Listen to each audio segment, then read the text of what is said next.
Hello students, welcome to global online. This is Ankita Sood. Paper one के final preparation में आज हम हायर एजुकेशन सिस्टम यूनिट का super fast revision session आपके लिए लेकर आए हैं, जहां पर स्टूडेंट्स अगले 60 मिनट्स के अंदर हम इस कंप्लीट यूनिट को डिस्कस करने वाले हैं।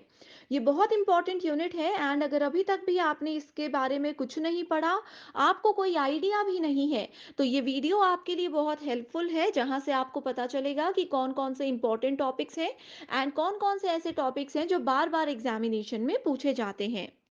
एग्जामिनेशन को अपने फर्स्ट अटेम्प्ट में क्वालिफाई करने के लिए पेपर वन पर मेजर फोकस रखिएगा। यहाँ पर हम कंप्लीट कोर्स भी लेकर आए हैं स्टूडेंट्स, जो 100% आपको एग्जामिनेशन से पहले पूरा सिलेबस कवर करवाने की गारंटी देता है, वो भी डेली लाइव लेक्चर्स के साथ। इन लेक्चर्स में आपके कॉन्सेप्ट क्लैरिटी के साथ साथ MCQs and previous year questions practice करवाए जाएंगे। मॉक टेस्ट अवेलेबल है, जिसमें से एज इट इज क्वेश्चन जरूर एग्जाम में आते हैं। 2000 प्लस एमसीक्यू क्वेश्चन बैंक आपकी फाइनल रिवीजन को बूस्ट अप करेंगे, जहां पर आपको सभी स्टेट्स के previous year questions, expected and repeated questions मिल जाएंगे, वो भी आंसर्स एंड एक्सप्लेनेशन के साथ। अभी क्लासेस ज्वाइन कैसे करनी है, इसके लिए आपको ग्लोबल ऑनलाइन ऐप डाउनलोड करना होगा। स्टोर सेक्शन पर सर्च बार में कोर्स का नाम लिखिए, यहाँ पर आप कंटेंट पर क्लिक करके फ्री डेमो वीडियोस भी देख सकते हो। एंड इसके अलावा स्टूडेंट्स, आपको ये समझ आ जाएगा कि एग्जाम में अच्छा स्कोर करने के लिए सिर्फ यही कोर्स बेस्ट है। इसके अलावा आपको कहीं से भी कुछ भी पढ़ने की जरूरत नहीं है। एग्जाम का क्या लेवल है, एग्जामिनेशन का क्या पैटर्न है, इन सभी चीजों का ध्यान रखते हुए ये कंप्लीट कोर्स लॉन्च किया गया है। एंड डेली लाइव क्लासेस के लिए आपको यहाँ पर 9 पीएम आकर ज्वाइन करना है। मॉक टेस्ट भी आपको दोनों लैंग्वेजेस में मिल जाएंगे, साथ ही 2000 प्लस एमसीक्यूज भी सभी दोनों लैंग्वेजेस में अवेलेबल है, तो आप इजीली गिवन नंबर्स पर कांटेक्ट करके भी हमसे डायरेक्टली बात कर सकते हो। इसमें सबसे पहले आप लोगों को पता होना चाहिए कि इंडिया में हायर एजुकेशन सिस्टम किस तरह से अभी काम करता है एंड पहले कैसे काम करता था। तो इंडिया में हायर एजुकेशन सिस्टम को नियंत्रित और प्रशासित रखने के लिए यूनिवर्सिटी ग्रांट कमीशन यानी कि यूजीसी का निर्माण हुआ है। किसी भी चीज को हायर एजुकेशन में कंट्रोल करना है या एडमिनिस्ट्रेट करना है, तो उसकी रिस्पॉन्सिबिलिटी यूजीसी की है। सो इस कंप्लीट वीडियो लेक्चर में हम लोग यूजीसी के बारे में पढ़ेंगे, और भी जो कमीशंस हैं, पॉलिसीज हैं जो गवर्नमेंट ऑफ इंडिया ने बनाई है हायर एजुकेशन को बेहतर बनाने के लिए, जो कि हर साल एग्जाम में पूछी जाती हैं, हम वो भी डिस्कस करेंगे। उसके साथ ही आजादी से पहले पुराने जमाने में, प्राचीन काल में इंडिया में एजुकेशन कैसे हुआ करती थी, वहां से हम शुरू करेंगे, जो कि बहुत ही ज्यादा इंपॉर्टेंट टॉपिक है एग्जामिनेशन के लिए। तो सबसे पहले हम शुरू करते हैं एजुकेशन इन एंशियंट इंडिया यानी कि प्राचीन भारत की शिक्षा से। प्राचीन भारत की शिक्षा में इसको 5 हिस्सों में डिवाइड किया गया है, जिसमें कि पहला है वैदिक पीरियड, यानी कि वैदिक काल, जो कि 1000 ईसा पूर्व से लेकर के 600 ईसा पूर्व के बीच में आता है। Then we have Buddhist period, जो कि 600 ईसा पूर्व से 1200 ईसा पूर्व के बीच में आता है। तीसरा आता है मेडिएवल पीरियड यानी कि मध्यकाल। उसके बाद आता है प्री इंडिपेंडेंस इंडिया यानी कि ब्रिटिश इंडिया जिसको बोलते हैं, जो कि आजादी से बिल्कुल पहले का समय था। Then we have post independence India यानी कि आजादी के बाद 1947 के बाद एजुकेशन, इंडिया के एजुकेशन में क्या क्या बदलाव आए हैं, ये सब चीजें हम वन बाय वन सबसे पहले डिस्कस करेंगे। एंड मैं आपको बता दूं कि इस टॉपिक में से 2 से 4 क्वेश्चन हर साल हर शिफ्ट में जरूर पूछे जाते हैं।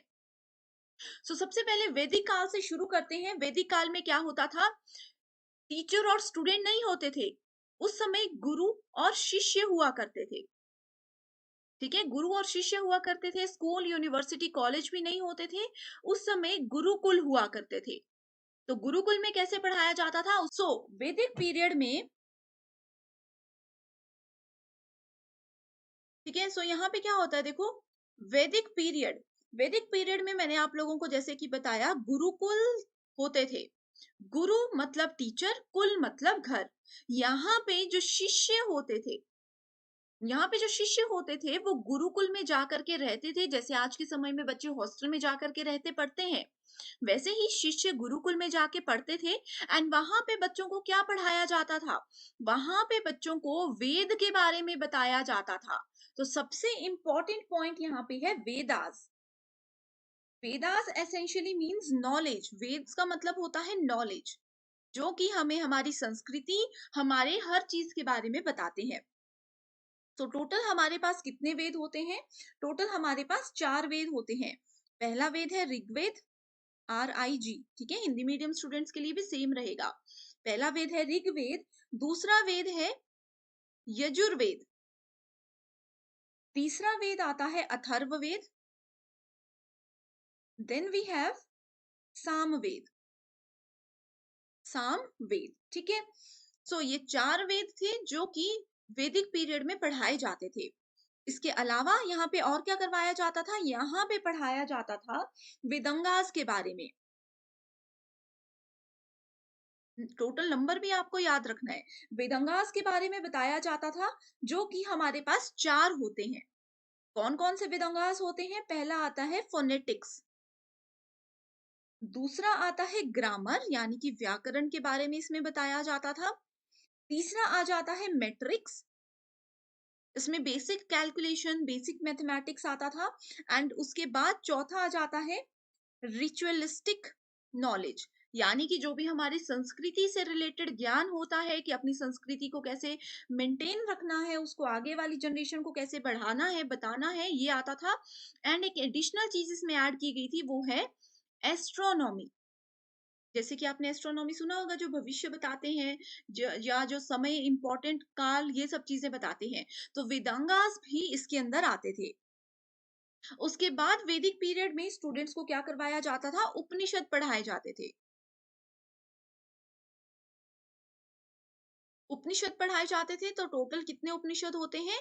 108 उपनिषद होते हैं। उसके नाम यहाँ पे मैं आपको नहीं बता रही हूँ, बस आप नंबर याद रख लीजिए। देन इसमें बताया जाता था दर्शन शास्त्र। दर्शन शास्त्र, सो दर्शन शास्त्र के अंदर कौन सी चीजें आती थी? इसके अंदर आ जाता था न्याय, उसके बाद आता था योगा, उसके बाद इसमें आता था मीमांसा, देन वी हैव वेदांतास, वेदांतास जिसको आप वेदांत के नाम से जानते हो। उसके बाद आ जाता था इसमें वैशेषिका, एंड लास्ट आता था संख्या। ये सभी चीजें हमने लॉजिकल रीजनिंग में भी पढ़ी है, अगर आपको याद है तो आप मुझे कमेंट करके बता दीजिए। करेक्ट। उसके बाद यहाँ पे एक और चीज पढ़ाई जाती है, जिसको बोला जाता है भगवत गीता। आप लोगों ने जरूर भगवत गीता के बारे में सुना होगा। सो वैदिक काल में बच्चों को भगवत गीता भी पढ़ाई जाती थी, जब वो गुरुकुल में रहते थे। एंड इस समय में क्या होता था? इस समय में एक एज लिमिट बच्चों की रखी जाती थी कि अगर कोई बच्चा 5 साल का है, 5 साल तक की एज तक उनको बेसिक चीजें बताई जाती थी, एंड 5 साल के बाद उनको एक फॉर्मल एजुकेशन शुरू करवा दी जाती थी। एंड उस फॉर्मल एजुकेशन के लिए एक सेरेमनी होती थी, जिस सेरेमनी को बोला जाता था उपन्याय। ठीक है, उपन्याय को अगर हम इंग्लिश में बोलें तो इनिशिएशन इसका नाम दिया जाता है। ठीक है, ये सेरेमनी होती थी कि बच्चा 5 साल का हो गया है, एंड अब उसको फॉर्मल एजुकेशन दी जाएगी। करेक्ट। सो आई होप यहाँ तक के कॉन्सेप्ट्स आपके बिल्कुल क्लियर हो चुके हैं। वो ये बता देना चाहती हूँ कि जो वेद होते हैं, जैसे मैंने आपको बताया कि टोटल हमारे पास 4 वेद होते हैं। इन सभी वेद्स को कैरेक्टराइज किया गया है, जो कि इंपॉर्टेंट है कि कौन से वेद के अंदर कौन सी चीज होती है, एग्जाम में जरूर पूछा जाएगा। तो सबसे पहला वेद है हमारे पास ऋग्वेद। ठीक है, ऋग्वेदा को बोला जाता है collection of lyrics, collection of lyrics. ठीक है, सो इस वेद के अंदर किन किन चीजों को कवर किया गया है? इस वेद के अंदर सबसे पहले, ये सबसे पुराना वेद है जिसके अंदर इतने ज्यादा लिरिक्स होते हैं, एंड इसमें हमारे पास टोटल 10 मंडल्स हैं। एग्जाम में ये पूछा गया है कि ऋग्वेद के अंदर कितने मंडल हैं, तो इसके अंदर टोटल 10 मंडल हैं। करेक्ट। उसके बाद फिर दूसरा वेद आ जाता है, इस वेद का नाम है सामवेद। सामवेद, सामवेद के अंदर क्या है? सामवेद को बोला जाता है बुक ऑफ चैंट्स। आप लोगों को इसका मतलब है कि मंत्र इसके अंदर लिखे हुए हैं। जितने भी आप लोगों ने मंत्र सुने हैं, चाहे हम गायत्री मंत्र की बात करें या हम किसी भी मंत्र की बात करें, वो सारे जो है सामवेद के अंदर लिखे गए हैं।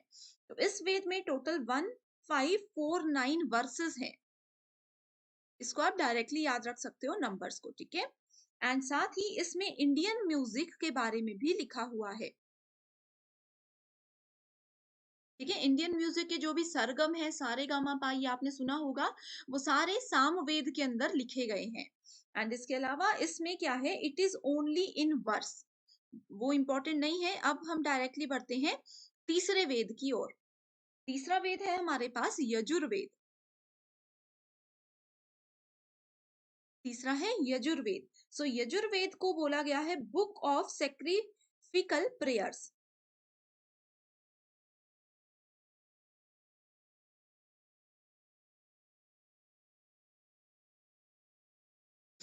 राइट, सो इसमें क्या है, this book is divided into two parts. पहला पार्ट है कृष्ण, कृष्ण यजुर,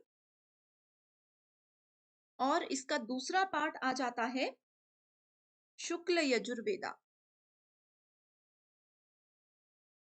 शुक्ल Yajurveda.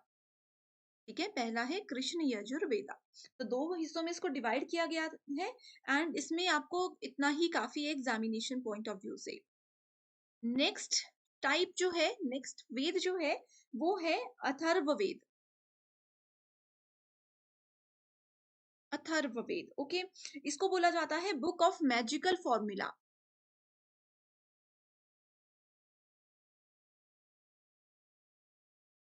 Book of magical formula, okay.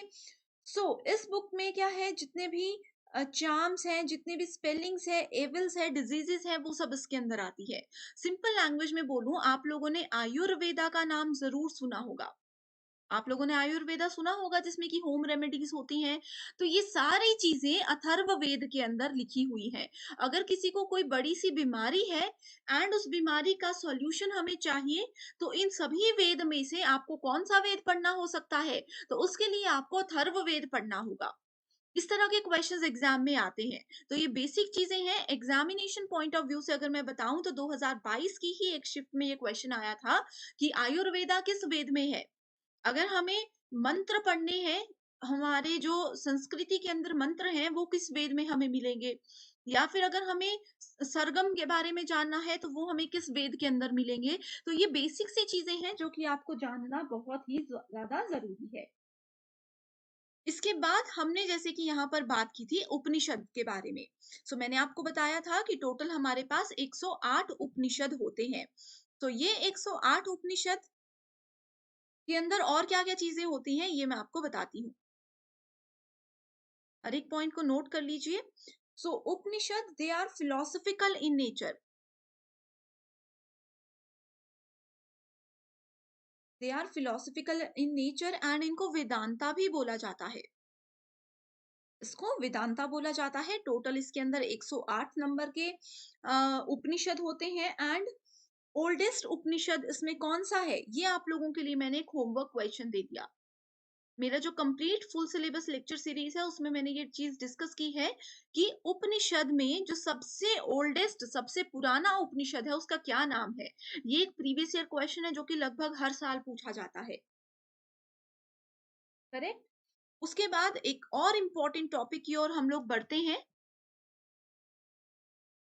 तो इस टॉपिक का नाम है वेदांगास।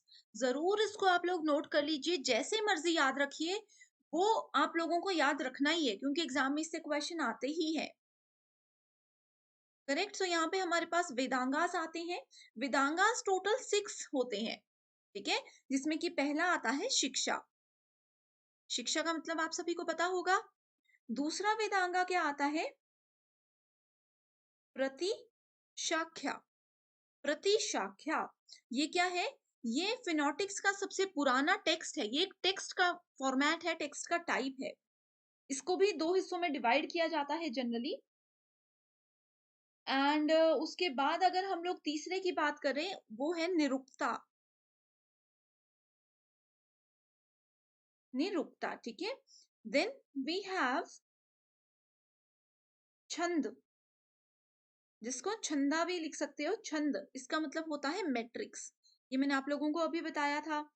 नेक्स्ट आ जाता है, इसको आप इस तरह से लिख सकते हो, चंद सूत्रास। चंद सूत्रास। चंद्र सूत्रास क्या है? इट वॉज रिटन बाय पिंगल, जो कि एक फेमस टेक्स्ट है। आप लोगों ने जरूर पिंगल के बारे में सुना होगा। इसकी स्पेलिंग ऐसी होगी, पिंगल। ठीक है, ये एक फेमस टेक्स्ट है जिसमें कि चंद्र सूत्रा को लिखा गया है। उसके बाद आ जाता है ज्योतिष। ज्योतिष आप लोगों ने जरूर सुने होंगे। ज्योतिष शास्त्र क्या होता है? ज्योतिषा यानी कि एस्ट्रोनॉमी, ये भी इसके अंदर आ जाता है। ठीक है, सो इस तरह से आप लोगों को ये चीजें याद रखनी है, जो कि एग्जामिनेशन के लिए बहुत ही ज्यादा इंपॉर्टेंट है। नेक्स्ट अगर हम लोग अगले टॉपिक की बात करें तो वो आ जाता है बुद्धिस्ट पीरियड। तो बुद्धिस्ट पीरियड में हमने देखा था कि 600 ईसा पूर्व से 1200 ईसा पूर्व तक का ये समय था। तो बुद्धिस्ट पीरियड के साथ हम जैनिज्म के बारे में पढ़ते हैं पहले, जो कि ज्यादा इंपॉर्टेंट है। नहीं, चलो बुद्धिस्ट पीरियड देख लेते हैं। बुद्धिस्ट पीरियड में स्टूडेंट्स कुछ यूनिवर्सिटीज आती हैं, फेमस यूनिवर्सिटीज हैं। जैसे कि पहली है नालंदा यूनिवर्सिटी। कहाँ पे है? बिहार में है।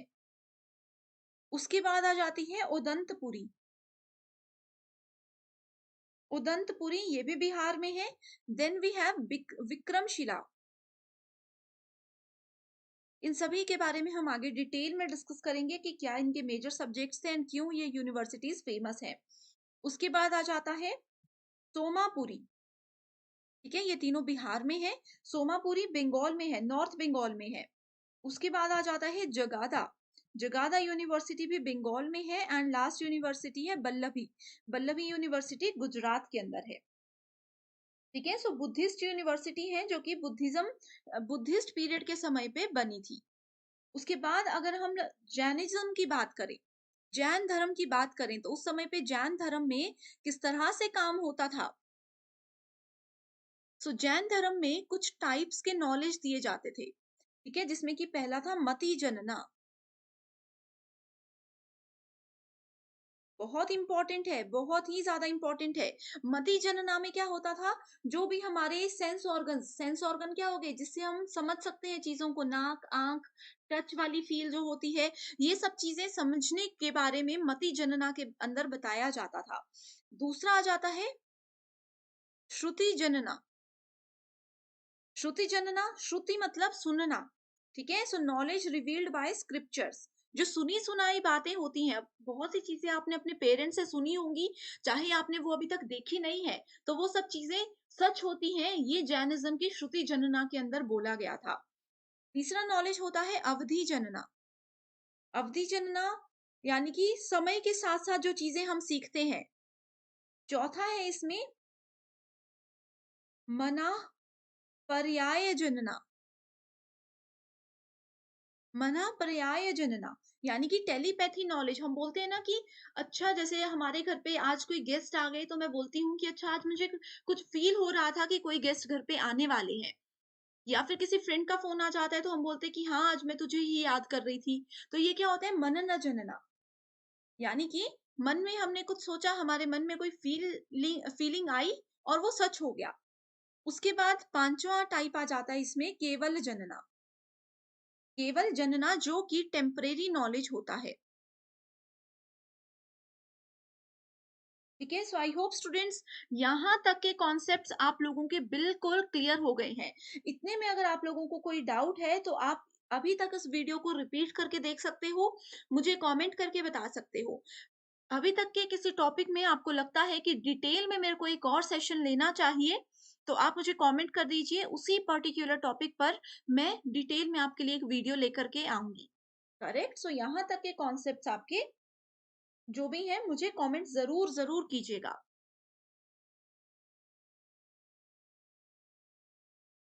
ठीक है, सो नेक्स्ट अगर हम लोग बात करें, जैसे कि हम वैदिक लिटरेचर की बात कर रहे थे, हमने यहाँ पे ये सारी चीजें पढ़ ली है। अब हम बात करते हैं इंपॉर्टेंट एंड फेमस यूनिवर्सिटीज की, जो कि एंशियंट यूनिवर्सिटीज हैं इंडिया की। करेक्ट, सो एंशियंट यूनिवर्सिटीज में सबसे पहली आती है तक्षशिला यूनिवर्सिटी, जो कि वर्ल्ड की सबसे पहली यूनिवर्सिटी है। It is one of the renowned ancient university of India located in the city Takshila। ठीक है, सो तक्षशिला जो है एक सिटी का नाम था जिसके नाम पे ये तक्षशिला यूनिवर्सिटी रखी थी। The information about Takshashila is first given from Valmiki Ramayana. आप लोगों ने वाल्मीकि रामायण के बारे में जरूर सुना होगा, तो उन्होंने ही तक्षशिला यूनिवर्सिटी के बारे में सबसे पहले इंफॉर्मेशन दी थी।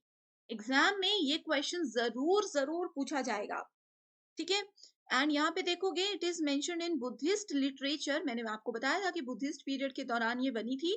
Particularly the Jatakas as the capital of kingdom Gandhara and a great centre of learning. Gandhara presently जो है पाकिस्तान के एक डिस्ट्रिक्ट में आ चुका है। जैसे आपको पता ही है कि आजादी से पहले इंडिया पाकिस्तान एक ही हुआ करते थे, तो ये यूनिवर्सिटी इंडिया में काउंट हुआ करती थी। बट आजादी के बाद इसको पाकिस्तान में शिफ्ट हो गई है, ये पाकिस्तान के एरिया में आ गई है। एंड यहाँ पे it is particularly known for some important subjects like scriptures, law, medicine, astronomy, Hindi medium students यहाँ पे देख सकते हैं, मिलिट्री साइंस एंड 18 शिल्प्स और आर्ट्स, ठीक है। सो यहाँ पे जैसे कि साइंस, मेडिसिन, इन चीजों के लिए ये फेमस थी। ये वाली स्टेटमेंट एग्जाम में बहुत बार ऐसी की ऐसी पूछी गई है। एंड अगर हम बात करें, it is believe that over 10,000 students from China, Babylon and Greece in addition to Indian students studied there. So बहुत फेमस लोग थे, 10,000 से ज्यादा बच्चे यहाँ से पास आउट हुए थे उस समय में, जो कि और भी कंट्रीज के अंदर आए थे, और भी कंट्री से यहाँ पे पढ़ने के लिए आए थे। ये तक्षशिला यूनिवर्सिटी का एक प्रीवियस ईयर क्वेश्चन है। इसमें पूछा गया है, Takshashila an ancient centre for higher learning in India was declared as a heritage site by UNESCO इन।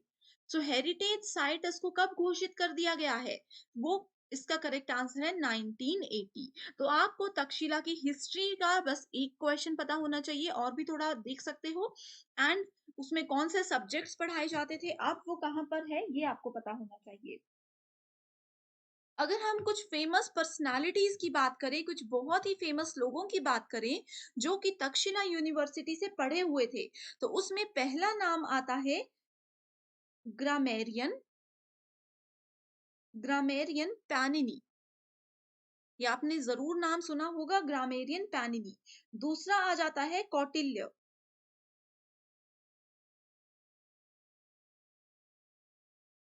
कौटिल्य जो है वो इसी से पढ़े थे। चंद्रगुप्त मौर्य,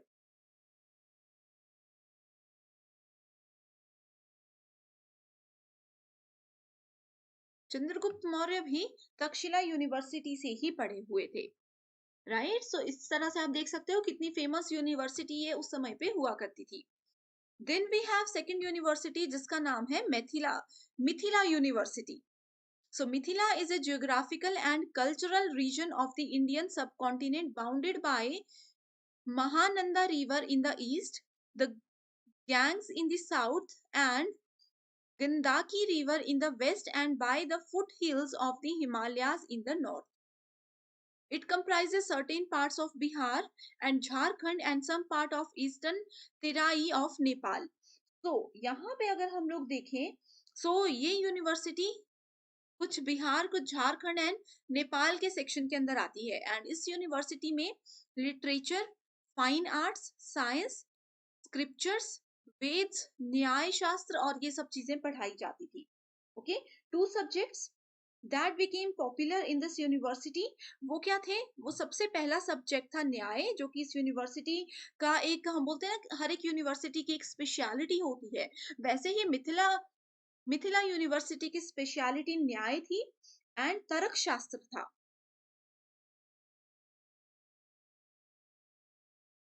तर्क शास्त्र, ठीक है, यानी कि logic.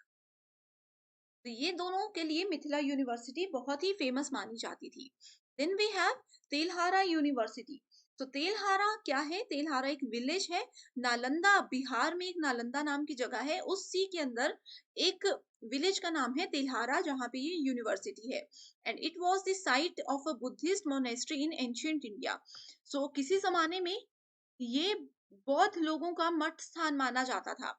It is located near to Nalanda university. So इसके बारे में हम अभी आगे देखेंगे। तिलहारा कुड बी तिलास, अकीरा। सो ये इंपॉर्टेंट नहीं है, आप बस ये देख लीजिए। Telhara university was older than Nalanda and Vikramshila university. So ये देखो, हम सोचते थे कि नालंदा और विक्रमशिला पुरानी है, लेकिन उनसे भी पुरानी है तेलहारा यूनिवर्सिटी। ये बहुत ज्यादा इंपॉर्टेंट तो नहीं है, बट आपको थोड़ा सा नॉलेज होना चाहिए कि कई बार एग्जाम में बस इतना सा पूछा जा सकता है कि तेलहारा पुरानी है या नालंदा या विक्रमशिला। ठीक है, सो इस पॉइंट ऑफ व्यू से ये इंपॉर्टेंट है, अदरवाइज ये यूनिवर्सिटी के बारे में ज्यादा पढ़ने की जरूरत नहीं है। देन वी हैव श्रद्धा पीठ temple university. So it is a cultural site and ancient temple located in Pakistan occupied Kashmir region। ठीक है, सो आपको पता है जो कश्मीर का कुछ पार्ट पाकिस्तान में है उसमें ये आता है, उसमें ये यूनिवर्सिटी आती है। It is believe that it was established in 237 ईसापुर during the region of emperor Ashoka. So Ashoka के समय पे ये यूनिवर्सिटी बनी थी। Text written by Panini and other grammarians were stored in this place. ठीक है, सो ये सब चीजें इसके अंदर आती हैं, ये भी ज्यादा इंपॉर्टेंट नहीं है, बस इतना नॉलेज काफी है। Then we have most important unit जिसका नाम है Nalanda university. Most important university है ये।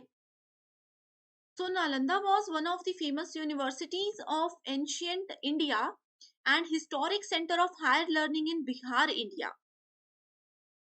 ठीक है, इसके अलावा it was primarily dedicated to Buddhist studies, but it also provide education in fine arts, medicine, maths, astronomy, politics and other arts of battle. So ये सारी चीजें नालंदा यूनिवर्सिटी में पढ़ाई जाती थी। अगर इसमें हम बात करें, इसमें बहुत ज्यादा दूसरी कंट्री के स्टूडेंट्स भी आते थे, जैसे चाइना, ग्रीस, तिब्बत। यहाँ के बहुत से स्टूडेंट्स नालंदा यूनिवर्सिटी में पढ़े हैं। एंड क्योंकि ये एक पुराने जमाने की एक ऐतिहासिक यूनिवर्सिटी है, प्राचीन भारत की यूनिवर्सिटी है, फिर भी उस समय यहाँ पे एडमिशन के लिए इतना ज्यादा जोर रहता था कि उस समय पे भी यहाँ पे एंट्रेंस एग्जामिनेशन हुआ करते थे।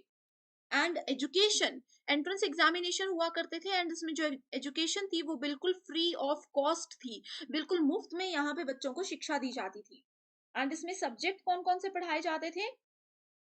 इसमें बुद्धिज्म पढ़ाया जाता था, वेद पढ़ाए जाते थे, logic, Sanskrit, grammar, medicine and इस तरह के सारे सब्जेक्ट्स यहाँ पे पढ़ाए जाते थे। इसके अलावा स्टूडेंट्स, आप लोगों ने एक नाम जरूर सुना होगा जो कि है बख्तियार। ये एक ही है, ठीक है, बख्तियार खिलजी। बख्तियार खिलजी का नाम आपने सुना होगा। बख्तियार खिलजी ने नालंदा यूनिवर्सिटी को बिल्कुल डिस्ट्रॉय कर दिया था, बिल्कुल खत्म कर दिया था। ओके, बट ये उस समय पे बहुत फेमस हुआ करती थी। नेक्स्ट यहाँ पे देख सकते हो, नालंदा यूनिवर्सिटी से रिलेटेड एक इंपॉर्टेंट क्वेश्चन है जो कि PYQ है, एग्जाम में पूछा गया था। करेक्ट, इसमें डायरेक्ट ट्रू फॉल्स स्टेटमेंट है। आप क्वेश्चन को पढ़ लीजिएगा, मैं आंसर आपको बता रही हूँ डायरेक्टली। अगर समझ आ गया है तो भी मुझे कमेंट कीजिए। स्टूडेंट्स, अगर आपको ये सेशन पसंद आ रहा है एंड आप चाहते हो कि मैं इसको कंटिन्यू रखूं, तो प्लीज मुझे कमेंट कीजिए। मैं डेफिनेटली आप सभी स्टूडेंट्स के रिक्वेस्ट को हमेशा की तरह पूरा करूंगी। एंड अगर आपको लगता है कि कोई और टॉपिक भी इसमें इंक्लूड होना चाहिए, तो भी मुझे आप कॉमेंट करके बता सकते हो। Next unit we have Odantapuri university. So it was set up in Odantapuri, जो कि बिहार में है। बुद्धिस्ट महाविहारा जो है ये यूनिवर्सिटी है, and it was founded by the Pala emperor Gopala one in the 8th century. 8th century में ये बनी थी। बस इसमें इतना ही याद रख लीजिए। And the university attracted students from so many countries, and that was attend by Nalanda और Vikramshila university. Then we have one more university, that is Vikramshila. Important है ये भी। Vikramshila is mostly known as Tibetan sources. Exam में ये statement as it is आती है कि तिब्बतियंस की यूनिवर्सिटी किसको बोला जाता है या उससे रिलेटेड स्टडी कहाँ पे होती है, तो वो है Vikramshila. Particularly the works of Taranatha 16th to 17th century Tibetan monk historian, logic, Veda, astronomy, urban development, law, grammar, philosophy, ये सारी चीजें इस यूनिवर्सिटी के अंदर पढ़ाई जाती थी। विक्रमशिला यूनिवर्सिटी के फाउंडर कौन है? इसके फाउंडर है धर्मपाल। इंपॉर्टेंट क्वेश्चन है, ठीक है। तो ये कुछ इंपॉर्टेंट यूनिवर्सिटी थी जो कि आपको डेफिनेटली एग्जाम में पूछी ही जाएंगी at any cost. Then we have next topic. Next topic जो है इसका नाम क्या है? इसका नाम है न्यू नेशनल एजुकेशन पॉलिसी, जिसको एनईपी 2020 के नाम से जाना जाता है। अब ये टॉपिक हर साल एग्जाम में आता है। इसमें से दो क्वेश्चन जरूर पूछे जाते हैं, लेकिन ये टॉपिक बहुत बड़ा है तो मैंने इसको यहाँ पे कवर नहीं किया है। ऑलरेडी इस टॉपिक पे एक सेपरेट वीडियो मैं आपके लिए लेकर आई हूँ, जिसका लिंक आपको डिस्क्रिप्शन बॉक्स में मिल जाएगा। जरूर उस वीडियो को देखिए एंड मुझे कमेंट करके बताइए कि आपको वो सेशन पसंद आया। कोई डाउट रहेगा तो भी आप उस वीडियो के नीचे मुझे कमेंट करके बता सकते हो। इसके बाद नेक्स्ट बढ़ते हैं। इंपॉर्टेंट टॉपिक है ये भी कि रेगुलेटरी बॉडीज कौन सी हैं हायर एजुकेशन में। सो हायर एजुकेशन को बेहतर बनाने के लिए कुछ कमीशन, कुछ बॉडीज बनाई गई थी जिनकी अपनी अपनी रिस्पॉन्सिबिलिटीज होती हैं। उसमें सबसे पहला आता है आईसीएचआर का नाम। तो आईसीएचआर मतलब Indian council of historical research.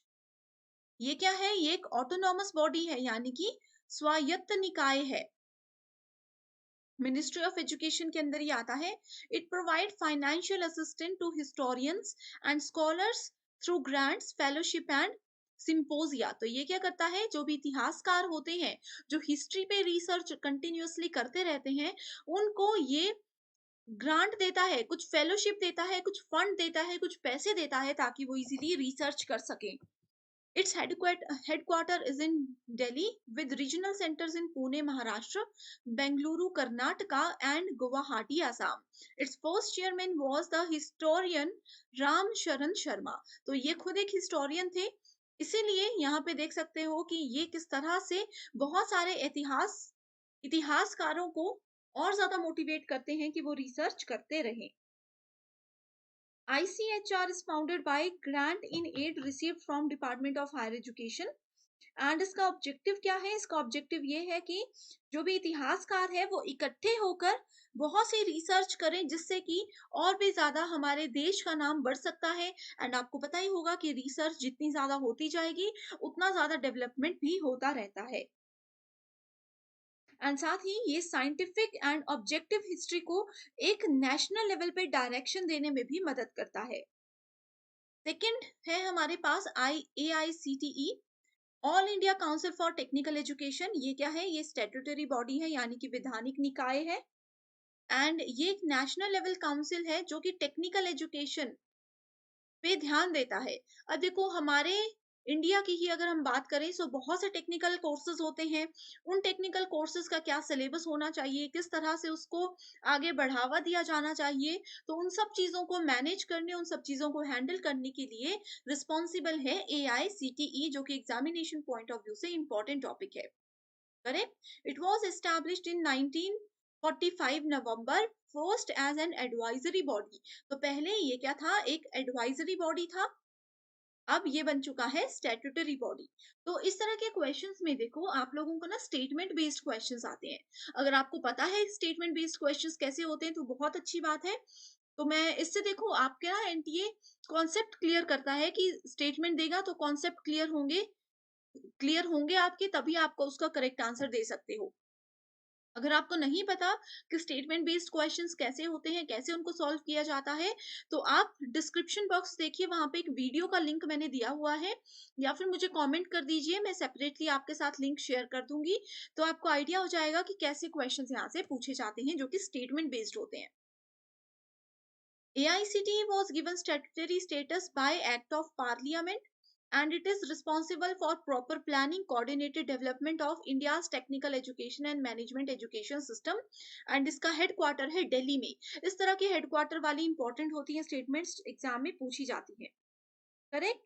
And इसके ऑब्जेक्टिव्स की बात करें तो इसका ऑब्जेक्टिव होता है अपनी टेक्निकल एजुकेशन का अच्छे से प्लान करना, फिर उसको फॉर्म्युलेट करना, जो प्लान किया है उसको इम्प्लीमेंट करना, उसके बाद उसका मेंटेनेंस का ध्यान रखना, उसके जो स्टैंडर्ड्स है, उसके जो नॉर्म्स है, नॉर्म्स का मतलब होता है रूल्स रेगुलेशंस, ठीक है, एजुकेशन की जो क्वालिटी है, एंड जो उसका हम एक्रेडिएशन देते हैं, उन सब चीजों का ध्यान रखना ही एक मेजर फोकस है AICTE का। नेक्स्ट आ जाता है ICSSR, जिसका नाम है Indian council for social science research. इसके नाम से पता चल रहा है कि सोशल साइंस से रिलेटेड कोई भी रिसर्च अगर करते हैं तो उसको हैंडल करना, उसको मैनेज करना इस डिपार्टमेंट का रोल होता है। तो ये नेशनल बॉडी है overseeing research in social sciences in India, and 1969 में इसको एस्टैब्लिश किया गया था। इसका हेडक्वार्टर भी कहाँ है? न्यू दिल्ली में ही है। The council formally became active in July 1981। तो देखो ये बन तो गई थी 1969 में, लेकिन 1981 में ये ऑफिशियली एक्टिवेट कर दी गई थी जुलाई वाले मंथ में। नेक्स्ट आ जाता है यूजीसी, जो कि एक सबसे ज्यादा इंपॉर्टेंट टॉपिक है। एग्जाम हमारा नाम है एनटीए यूजीसी नेट, तो इसमें यूजीसी के क्वेश्चन आना जाहिर सी बात है। तो यूजीसी की full form university grant commission. It is a statutory body. ठीक है, स्टैट्यूटरी बॉडी है। अगर आपको पता है कि स्टैट्यूटरी बॉडी क्या होती है तो मुझे कमेंट करके जरूर बताइए, ताकि और बच्चों को भी इसमें मदद हो जाए। वैधानिक निकाय है ये, that is set up by government of India according to UGC act 1956। ये मिनिस्ट्री ऑफ एजुकेशन के अंदर आता है, जिसको पहले एमएचआरडी के नाम से जाना जाता था, अब उसका नाम मिनिस्ट्री ऑफ एजुकेशन हो गया है। It is charged with coordination, maintenance, determination of higher education standards. So higher education India में जो है उसके सारे काम को कोऑर्डिनेट करना, उसको अच्छे से ध्यान रखना, काम जो हो रहा है वो सही हो रहा है, उससे फायदा स्टूडेंट्स को होता है कि नहीं होता है, ये सब चीजों का ध्यान रखना। इसका भी हेडक्वार्टर न्यू दिल्ली में है, एंड 6 रीजनल सेंटर है, Pune, Bhopal, Kolkata, Hyderabad, Guwahati and Bangalore. A proposal to replace it with another new regulatory body called HECI। तो इसको एक नई रेगुलेटरी बॉडी से रिप्लेस करने का प्रपोजल आ चुका है, जिसका नाम है HECI, under the consideration bye government of India. So government of India का ही ये डिसीजन है कि इसको इस तरह से चेंज कर दिया जा सकता है। देन वी हैव, जैसे कि यहाँ पे आप देख सकते हो वही है, यूजीसी के बारे में ही हमने यहाँ पे लिखा हुआ है। इसके इंपॉर्टेंट सेंटर्स हैं, हेड ऑफिस न्यू दिल्ली, छोटे छोटे ऑफिस यानी कि रीजनल ऑफिस कहाँ पे हैं? इन 6 सिटीज में है। अब आते हैं अगले टॉपिक की ओर, जिसमें हम बात करने वाले हैं कैरेक्टराइजेशन ऑफ यूनिवर्सिटीज के बारे में। यूनिवर्सिटीज को किस तरह से कैरेक्टराइज किया गया है, किस तरह से उनको अलग अलग हिस्सों में डिवाइड कर दिया गया है, ये हम देखेंगे। तो सबसे पहले आता है central university, state university, private, then deem to be universities. तो टोटल इंडिया में 48 सेंट्रल है, 392 स्टेट है, 317 प्राइवेट यूनिवर्सिटीज हैं, and 125 deem to be universities हैं। टोटल 882 यूनिवर्सिटीज इंडिया में रनिंग है इस समय पे। इसके अलावा कुछ इंपॉर्टेंट पॉइंट्स हैं जो कि यूजीसी नेट एग्जामिनेशन के लिए स्टूडेंट्स आप सभी को पता होना बहुत ही ज्यादा जरूरी है।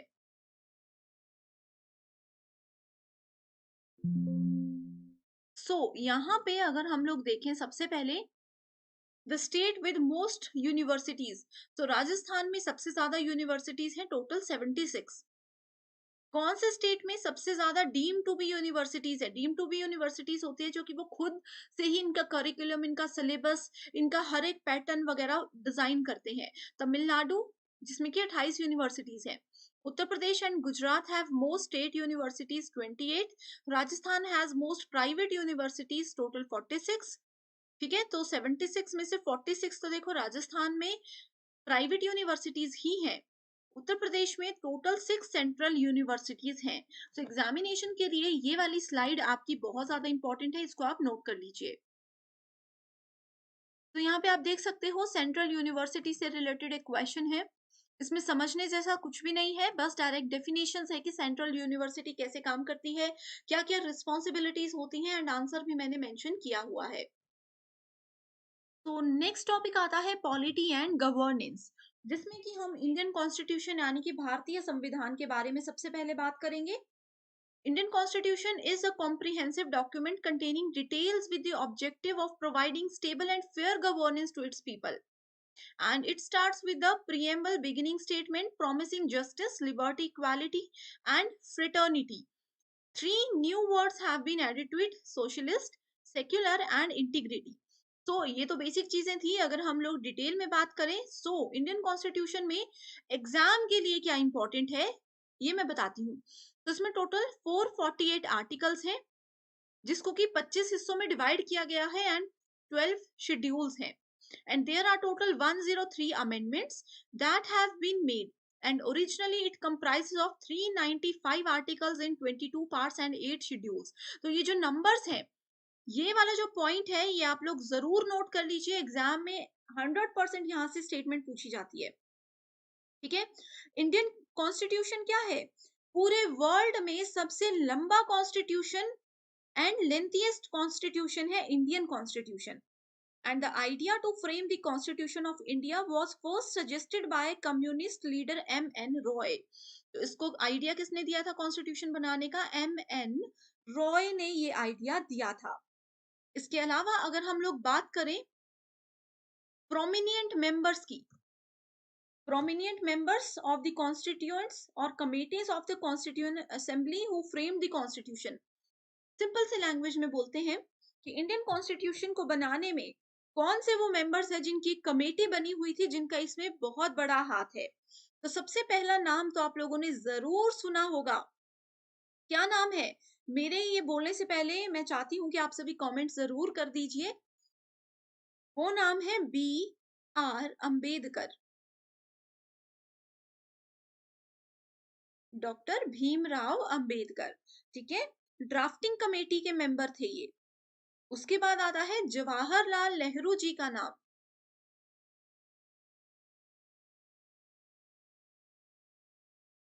Union power committee, union constitution committee and state committee इनके अंदर आती थी।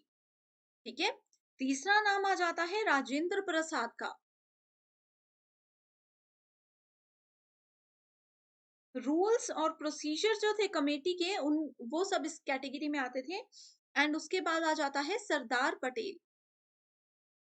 तो ये चार नाम हैं जो कि एग्जामिनेशन पॉइंट ऑफ व्यू से बहुत इंपॉर्टेंट है, आपको ये याद रखना जरूरी है। ठीक है, इसके अलावा अगर थोड़ा सा मैं आपको ये भी बता देना चाहती हूँ कि हमारा जो कॉन्स्टिट्यूशन है उसका सोर्स कौन कौन सा है, कहाँ कहाँ से उसका आइडिया आया, कहाँ कहाँ से उसमें मदद मिली।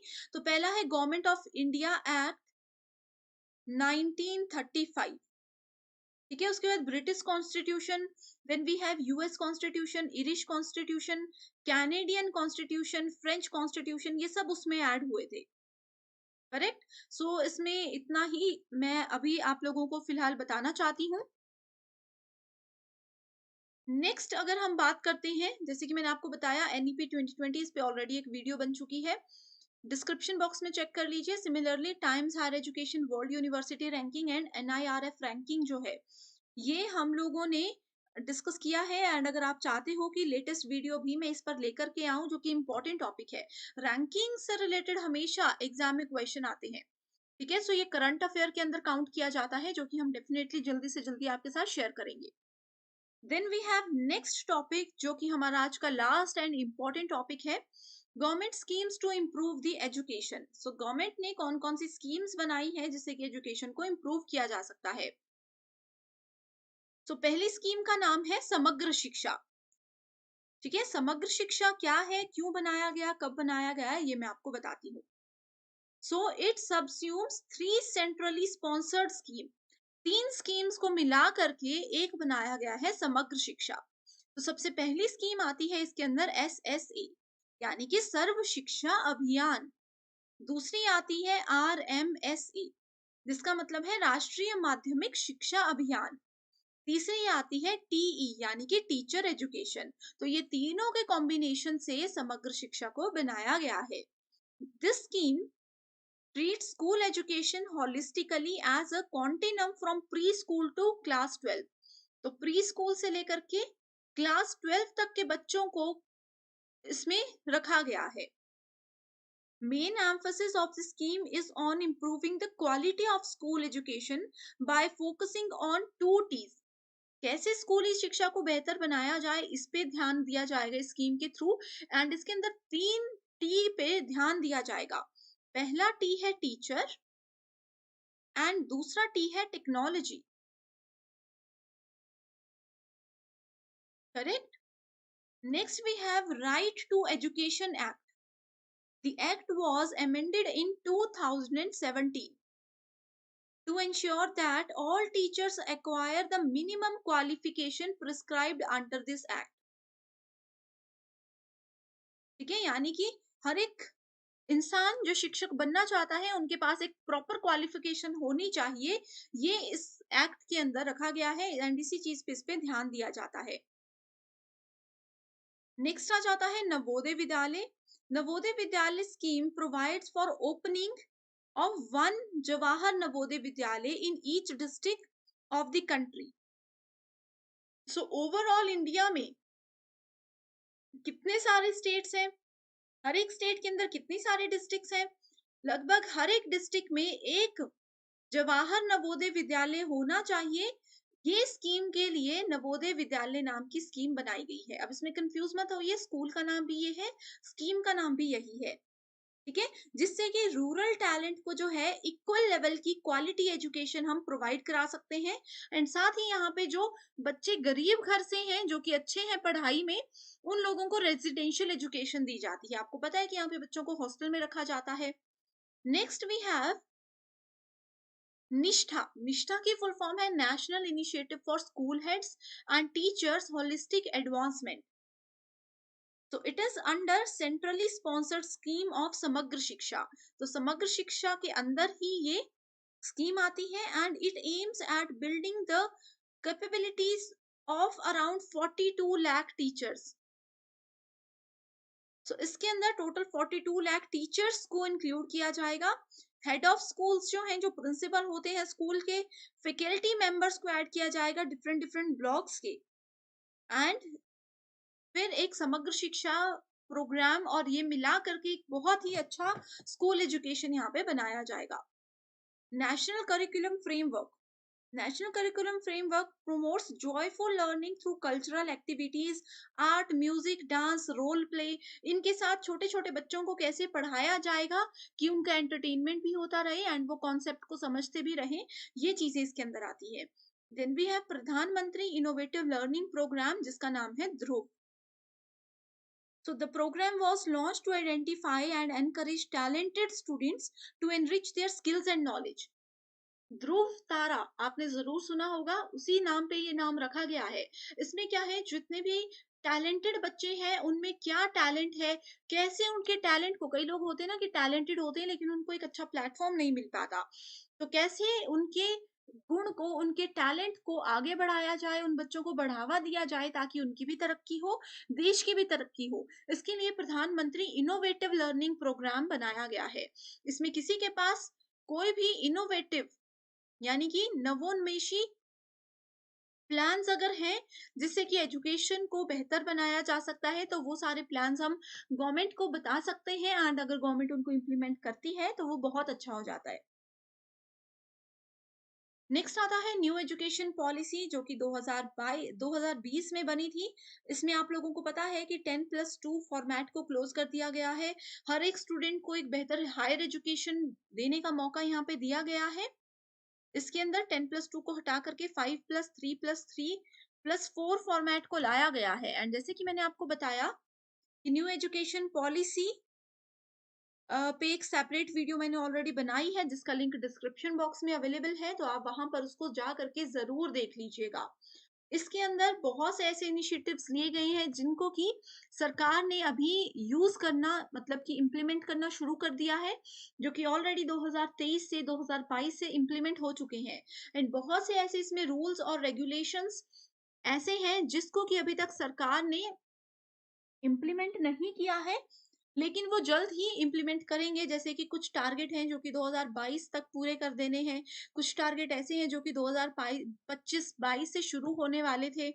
इस तरह से सबसे अच्छी बात इस न्यू एजुकेशन पॉलिसी की मैं आपको ये बता देना चाहती हूँ, जैसे कि अगर एक स्टूडेंट मान लीजिए अपना फर्स्ट सेमेस्टर एबीसी नाम के कॉलेज से करता है एंड बाय चांस उस स्टूडेंट के पेरेंट्स की कहीं पे ट्रांसफर हो जाती है, उनको अपनी स्टेट या सिटी से बाहर जाना पड़ता है, तो उनको अपना दूसरा सेमेस्टर सेकंड XYZ यूनिवर्सिटी से करने का पूरा अधिकार है।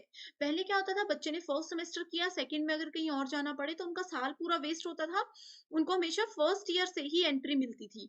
बट अब ये चीज़ को हटा दिया गया है। ओवरऑल इंडिया में एजुकेशन के सेम नियम रहेंगे, इक्वल लेवल की क्वालिटी एजुकेशन सबको दी जाएगी। फिर आप इंडिया में कहीं भी कोर्स कर सकते हो, आपको सेम ही बेनिफिट्स वहाँ पे मिलेंगे। ऐसा नहीं है कि किसी यूनिवर्सिटी में डिफरेंट सिलेबस है, किसी यूनिवर्सिटी में डिफरेंट सिलेबस है। तो ये मेजर फोकस है न्यू एजुकेशन पॉलिसी का। तो आज के लिए सिर्फ इतना ही। Thank you so much for watching this video and I wish you all the very best.